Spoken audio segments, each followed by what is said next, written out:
Hi hello அன்பு நண்பர்களே, அனைவருக்கும் வணக்கம். இன்னைக்கு நம்ம ஆசிரியர் தகுதி தேர்வு குறித்து சில முக்கிய அப்டேட் பார்க்கலாம். மேலும் பார்த்தீங்கன்னா ஆசிரியர்களுடைய பணி நிரவலுக்கு உண்டான வழிகாட்டு நெறிமுறைகள் வெளியிட்டிருக்காங்க. இதை பற்றி நம்ம பார்க்க இருக்கோங்க. ஸோ இந்த வீடியோவில் இந்த மாதிரி தகவலை நம்ம பார்க்கலாம். அதே மாதிரி டெட் எக்ஸாமில் வரக்கூடிய புதிய மாற்றங்கள் என்னென்ன கோரிக்கைகள் முன்வைக்கப்பட்டிருக்கு, டெட் தேர்வு அவசியம் என்ன, டெட் தேர்வில் வரக்கூடிய மாற்றங்கள் என்னென்ன அப்படின்றத பற்றியும் பார்க்கலாம். ஸோ ஃபர்ஸ்ட் டைம் இந்த விஷயத்தை நீங்கள் பார்க்குறீங்க அப்படின்னா டெட் எக்ஸாமை பொறுத்த வரைக்கும் பார்த்தீங்கன்னா டெட் பாஸ் பண்ண மார்க் பார்த்தீங்கன்னா 90 எடுத்தால் தான் பாஸ் அப்படின்ற நிலையில் இப்போ 82 மார்க் எடுத்தால் பாஸ் அப்படின்ற மாதிரி கொண்டு வந்திருக்காங்க. அது பார்த்தீங்கன்னா இப்போ ஜென்ரலாக 90 மார்க் எடுத்தால் தான் மற்ற கம்யூனிட்டி வைஸில் இருக்கும் பொழுது மற்ற எல்லா கம்யூனிட்டியுமே 82 இருக்கும். ஸோ இப்போ முக்கியமான மாற்றங்களோட கோரிக்கைகள் அப்படின்னா டெட்டுக்கு நியமன தேர்வு, டெட் பாஸ் பண்ணி இருந்தாலும் நியமன தேர்வு, இடைநிலை ஆசிரியர் ஆகணும்னாலும் எஸ்ஜிடி எக்ஸாம் எழுதணும். ஸோ நீங்கள் பட்டதாரி ஆசிரியர் ஆகணும் அப்படின்னாலும் பிஜிடிஆர்பி எக்ஸாம் எழுதணும் அப்படின்ற சூழ்நிலை இருக்கும் பொழுது இதை ஃபாலோ பண்ணக்கூடிய ஆந்திரா போன்ற மாநிலங்கள் இதை ஃபாலோ பண்ணிட்டு இருக்காங்க. அப்படின்னு பார்த்தா இந்த மாதிரி கம்யூவல் ரேங்க் அடிப்படையில் மார்க் ரெடியூஸ் பண்ணியிருக்கக்கூடிய சுச்சுவேஷன் பார்க்க முடியாது. அங்கே இந்த மாதிரி தான் 90 மார்க் எடுத்தால் பாஸ் என்ற சூழ்நிலை இருக்குங்க, 80 மார்க் எடுத்தால் பாஸ் என்ற சூழ்நிலை இருக்குது. ஸோ இது காமனாக மற்ற எம்பிசி, பிசி, ஓசி, எஸ்சி, எஸ்டி எல்லாருக்குமே 82 மார்க் தமிழ்நாட்டில் இருக்கு. ஆனால் அங்கே அப்படி கிடையாது. அங்கே பார்த்தீங்கன்னா 90 மார்க் எடுத்தால் ஜென்ரலே மற்ற கம்யூனிட்டிக்கும் மற்ற கம்யூனிட்டி வைஸாக மார்க்கு குறையும். ஸோ மார்க் அப்படின்றது எல்லாமே குறையும் அப்படின்ற விஷயத்த முன் வச்சிருக்காங்க. ஏன்னா இப்படி எப்படியாவது டெட்டுக்கு பிறகு நியமன தேர்வு இருக்கு. ஸோ இந்த எலிஜிபிலிட்டி தேர்வுனால அதனால இதுக்கு கண்டிப்பாக மார்க்கை ரெடியூஸ் பண்ணியிருக்கணும். கம்யூனிட்டி வைஸ் அவங்களுக்கு இடஒதுக்கீடு அடிப்படையில் மார்க் கம்மியாக இருக்கணும் அப்படின்றத மற்ற மாநிலங்கள் குறைச்சிருக்காங்க. ஸோ எவ்வளவு அப்படின்னு பார்த்தீங்கன்னா 75 மார்க் எடுத்தாலே பாஸ் அப்படின்ட்டு மற்ற மாநிலங்களில் இந்த அறிவிப்பை தற்சமயம் வெளியிட்டிருக்காங்க. ஆனால் தமிழகத்தில் டெட் பாஸ்க்கு உண்டான அறிவிப்பை சரியான முறையில் பயன்படுத்தலை. ஸோ இன்னும் ஒரு சில கம்யூனிட்டி வைஸ் பார்க்குறப்ப அப்படின்னு நம்ம பார்க்குறோம் 65 எடுத்தாலே பாஸ்ன்ற மாதிரி எல்லாமே மற்றபடி மாநிலங்களில் இருக்கு. ஸோ நான் ஒன்றும் புதுசாக சொல்ல, ஆல்ரெடி இருக்கிற விஷயத்தை தான் நான் உங்களுக்கு இதை சொல்லிட்டு இருக்கேன். அந்த அடிப்படையில் தமிழகத்திலே பார்த்தீங்கன்னா பழங்குடியின ஆதிதிராவிட பழங்குடியின வாரியத்தின் சார்பாக பாஸ் மார்க் அப்படின்றது கம்மி பண்ணணும் அப்படின்னு சொல்லி கேட்டிருக்காங்க. இது குறிப்பாக கம்யூனிட்டி வைஸ் சொல்லணும் அப்படின்னு பார்க்குறப்ப இப்போ ஜென்ரலில் இருக்கு வச்சுக்கோங்க. அப்படின்னா அதுக்கப்புறம் பிசி, எம்பிசி, எஸ்சி, எஸ்டி அப்படின்னு பார்க்கும்பொழுது 90, 82, அதுக்கப்புறம் 75, 65, 60 இந்த மாதிரி மார்க் அடிப்படையில் சில கம்யூனிட்டிக்கு சலுகைகளை கொடுக்கணும் அப்படின்ட்டு சொல்லி இந்த கோரிக்கைகளை வந்திருக்குங்க. காமனாக பார்த்தீங்கன்னா 75 மார்க் எடுத்தா பாஸ் அப்படின்ற ஒரு புதிய நடைமுறை வருவதற்குண்டான வாய்ப்புகள் இருக்குங்க. இது மற்ற மாநிலங்களில் நடைமுறை இருக்கக்கூடிய ஒரு விஷயம். அதே மாதிரி தமிழகத்திலும் இந்த முறை டெட் கொண்டு வரணும் அப்படின்ட்டு சொல்லி கோரிக்கைகள் முன்னெடுக்கப்பட்டிருக்குங்க. ஸோ அவர்களுடைய கோரிக்கைகள் என்ன எடுக்கிறாங்க, அரசு என்ன முடிவு கொடுக்குறன்றதை விரைவில் நம்ம பார்க்கலாம். அடுத்து பார்த்தீங்கன்னா உபரி ஆசிரியர்களுக்கு உண்டான பணி நிறுவல் வழிகாட்டு நெறிமுறைகள் வெளியிட்டிருக்காங்க. தமிழகத்தில் கடந்த ஆண்டு 2025 மற்றும் 24, 25 அரசு நிதியுதவி பெறும் பள்ளிகளில் மானியத்தில் ஊதியம் பெற்று பணிபுரிந்து வரும் உபரி ஆசிரியர்களை பணி நிறுவனம் செய்வது தொடர்பாக வழிகாட்டு பள்ளி கல்வித்துறை வெளியிட்டுகிறாருக்குங்க. ஸோ அதன்படி உபரி ஆசிரியர்கள் பணி நிறுவலை பொறுக்க வேண்டியதாக இருந்தால் 40% பார்வை குறைபாடாக இருத்தல் வேண்டும், அவருக்கு பதில் விலக்கு அளிக்க வேண்டும். அதே போல தேசிய மாணவர் படை அதிகாரியாக இருந்தால் அவருக்கும் விலக்கு அளிக்க வேண்டும். உபரி ஆசிரியர்களையும் இந்த மாதிரி தாங்க அவங்க தேர்ந்தெடுக்கிறாங்க. ஸோ உபரி ஆசிரியர்களையும் பள்ளி நிர்வாகத்தின் மூலம் பணி நிறுவல் செய்து மாறுதல் ஆணை வழங்கப்பட்ட முதன்மை விவரங்களையும் முதன்மை கல்வி அதிகாரிகள் அந்தந்த பணிகளை மாவட்ட அதிகாரிகளிடம் தெரிவிக்கணும் அப்படின்னு சொல்லியிருக்காங்க. பணி நிறுவல் செய்யப்பட்ட விவரங்களை எமிஸ் தளத்தில் பதிவேற்றம் செய்யப்பட்டிருக்க வேண்டும்.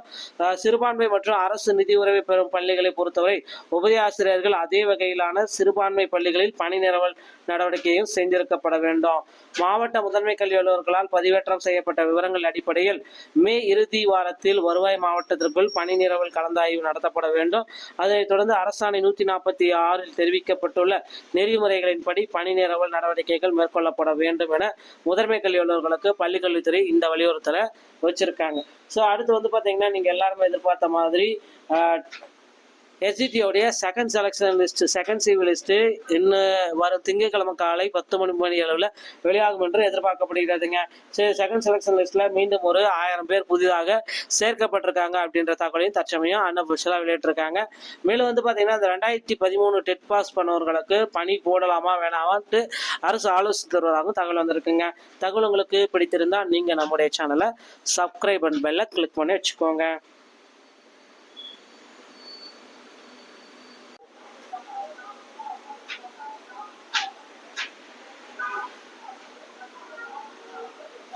ஹாய், ஹலோ அன்பு நண்பர்களே, அனைவருக்கும் வணக்கம். இன்னைக்கு நம்ம ஆசிரியர் தகுதி தேர்வு குறித்து சில முக்கிய அப்டேட் பார்க்கலாம். மேலும் வந்து பார்த்தீங்கன்னா ஆசிரியர்களுடைய பணி நிரவலுக்கு உண்டான வழிகாட்டு நெறிமுறைகள் வெளியிட்டிருக்காங்க. இதை பற்றி நம்ம பார்க்க இருக்கோங்க. ஸோ இந்த வீடியோவில் இந்த மாதிரி தகவலை நம்ம பார்க்கலாம். அதே மாதிரி டெட் எக்ஸாமில் வரக்கூடிய புதிய மாற்றங்கள் என்னென்ன கோரிக்கைகள் முன்வைக்கப்பட்டிருக்கு, டெட் தேர்வு அவசியம் என்ன, டெட் தேர்வில் வரக்கூடிய மாற்றங்கள் என்னென்ன அப்படின்றத பற்றியும் பார்க்கலாம். ஸோ ஃபர்ஸ்ட் டைம் இந்த விஷயத்தை நீங்கள் பார்க்குறீங்க அப்படின்னா டெட் எக்ஸாமை பொறுத்த வரைக்கும் பார்த்தீங்கன்னா டெட் பாஸ் பண்ண மார்க் வந்து பார்த்தீங்கன்னா 90 எடுத்தால் தான் பாஸ் அப்படின்ற நிலையில் இப்போ 82 மார்க் எடுத்தால் பாஸ் அப்படின்ற மாதிரி கொண்டு வந்திருக்காங்க. அது வந்து பார்த்தீங்கன்னா இப்போ ஜென்ரலாக 90 மார்க் எடுத்தால் தான் மற்ற கம்யூனிட்டி வைஸில் இருக்கும் பொழுது மற்ற எல்லா கம்யூனிட்டியுமே 82 இருக்கும்.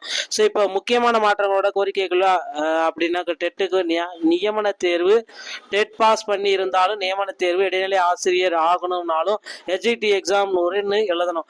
ஸோ நீங்கள் பட்டதாரி ஆசிரியர் ஆகணும் அப்படின்னாலும் பிஜிடிஆர்பி 1 எக்ஸாம் எழுதணும் அப்படின்ற சூழ்நிலை இருக்கும் பொழுது இதை ஃபாலோ பண்ணக்கூடிய ஆந்திரா போன்ற மாநிலங்கள் இதை ஃபாலோ பண்ணிட்டு இருக்காங்க. அப்படின்னு பார்த்தா இந்த மாதிரி கம்யூவல் ரேங்க் அடிப்படையில் மார்க் ரெடியூஸ் பண்ணியிருக்கக்கூடிய சுச்சுவேஷன் பார்க்க முடியாது. அங்கே இந்த மாதிரி தான் 90 மார்க் எடுத்தால் பாஸ் என்ற சூழ்நிலை இருக்குங்க, 80 மார்க் எடுத்தால் பாஸ் என்ற சூழ்நிலை இருக்கு. ஸோ இது காமனாக மற்ற எம்பிசி, பிசி, ஓசி, எஸ்சி, எஸ்டி எல்லாருக்குமே 82 மார்க் தமிழ்நாட்டில் இருக்கு. ஆனால் அங்கே அப்படி கிடையாது. அங்கே வந்து பார்த்தீங்கன்னா 90 மார்க் எடுத்தால் ஜென்ரலே மற்ற கம்யூனிட்டிக்கும் மற்ற கம்யூனிட்டி வைஸாக மார்க்கு குறையும். ஸோ மார்க் அப்படின்றது எல்லாமே குறையும் அப்படின்ற விஷயத்த முன் வச்சிருக்காங்க. ஏன்னா இப்படி எப்படியாவது டெட்டுக்கு பிறகு நியமன தேர்வு ஒன்று இருக்கு. ஸோ இந்த எலிஜிபிலிட்டி தேர்வுனால அதனால இதுக்கு கண்டிப்பாக மார்க்கை ரெடியூஸ் பண்ணியிருக்கணும். கம்யூனிட்டி வைஸ் அவங்களுக்கு இடஒதுக்கீடு அடிப்படையில் மார்க் கம்மியாக இருக்கணும் அப்படின்றத மற்ற மாநிலங்கள் குறைச்சிருக்காங்க. ஸோ எவ்வளவு அப்படின்னு பார்த்தீங்கன்னா 75 மார்க் எடுத்தாலே பாஸ் அப்படின்ட்டு மற்ற மாநிலங்களில் இந்த அறிவிப்பை தற்சமயம் வெளியிட்டிருக்காங்க. ஆனால் தமிழகத்தில் டெட் பாஸ்க்கு உண்டான அறிவிப்பை சரியான முறையில் பயன்படுத்தலை. ஸோ இன்னும் ஒரு சில கம்யூனிட்டி வைஸ் பார்க்குறப்ப அப்படின்னு நம்ம பார்க்குறோம் 65 எடுத்தாலே பாஸ்ன்ற மாதிரி எல்லாமே மற்றபடி மாநிலங்களில் இருக்கு. ஸோ நான் ஒன்றும் புதுசாக சொல்ல, ஆல்ரெடி இருக்கிற விஷயத்தை தான் நான் உங்களுக்கு இதை சொல்லிட்டு இருக்கேன். அந்த அடிப்படையில் தமிழகத்திலே வந்து பார்த்தீங்கன்னா பழங்குடியின ஆதிதிராவிட பழங்குடியின வாரியத்தின் சார்பாக பாஸ் மார்க் அப்படின்றது கம்மி பண்ணணும் அப்படின்னு சொல்லி கேட்டிருக்காங்க. இது குறிப்பாக கம்யூனிட்டி வைஸ் சொல்லணும் அப்படின்னு பார்க்குறப்ப இப்போ ஜென்ரலில் இருக்கு வச்சுக்கோங்க. அப்படின்னா அதுக்கப்புறம் பிசி, எம்பிசி, எஸ்சி, எஸ்டி அப்படின்னு பார்க்கும்பொழுது 90, 82, அதுக்கப்புறம் 75, 65, 60 இந்த மாதிரி மார்க் அடிப்படையில் சில கம்யூனிட்டிக்கு சலுகைகளை கொடுக்கணும் அப்படின்ட்டு சொல்லி இந்த கோரிக்கைகளை வந்திருக்குங்க. காமனாக வந்து பார்த்தீங்கன்னா 75 மார்க் எடுத்தால் பாஸ் அப்படின்ற ஒரு புதிய நடைமுறை வருவதற்குண்டான வாய்ப்புகள் இருக்குங்க. இது மற்ற மாநிலங்களில் நடைமுறை இருக்கக்கூடிய ஒரு விஷயம். அதே மாதிரி தமிழகத்திலும் இந்த முறை டெட் கொண்டு வரணும் அப்படின்ட்டு சொல்லி கோரிக்கைகள் முன்வைக்கப்பட்டிருக்குங்க. ஸோ அவர்களுடைய கோரிக்கைகள் என்ன எடுக்கிறாங்க, அரசு என்ன முடிவு கொடுக்குறன்றதை விரைவில் நம்ம பார்க்கலாம். அடுத்து வந்து பார்த்தீங்கன்னா உபரி ஆசிரியர்களுக்கு உண்டான பணி நிறுவல் வழிகாட்டு நெறிமுறைகள் வெளியிட்டிருக்காங்க.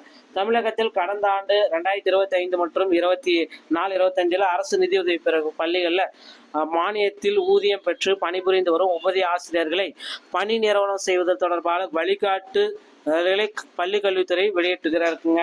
ஸோ அதன்படி உபரி ஆசிரியர்கள் பணி நிறுவலை பொறுக்க வேண்டியதாக இருந்தால் 40% பார்வை குறைபாடாக இருத்தல் வேண்டும், அவருக்கு பதில் விலக்கு அளிக்க வேண்டும். அதே போல தேசிய மாணவர் படை அதிகாரியாக இருந்தால் அவருக்கும் விலக்கு அளிக்க வேண்டும். உபரி ஆசிரியர்களையும் இந்த மாதிரி தாங்க அவங்க தேர்ந்தெடுக்கிறாங்க.